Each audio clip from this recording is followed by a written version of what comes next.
నాగూర్ కర్నూల్ మండల్ తుడికుర్తిలో దారుణం జరిగింది. గుంటి తిరుపతయ్యకు చెందిన 1.5 ఎకరాల మామిడి తోటలో అగ్ని ప్రమాదం జరిగింది.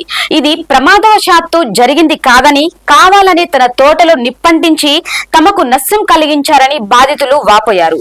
దుండగులపై కఠిన చర్యలు తీసుకుని తమకు న్యాయం చేయాలని బాధితులు కోరుతున్నారు.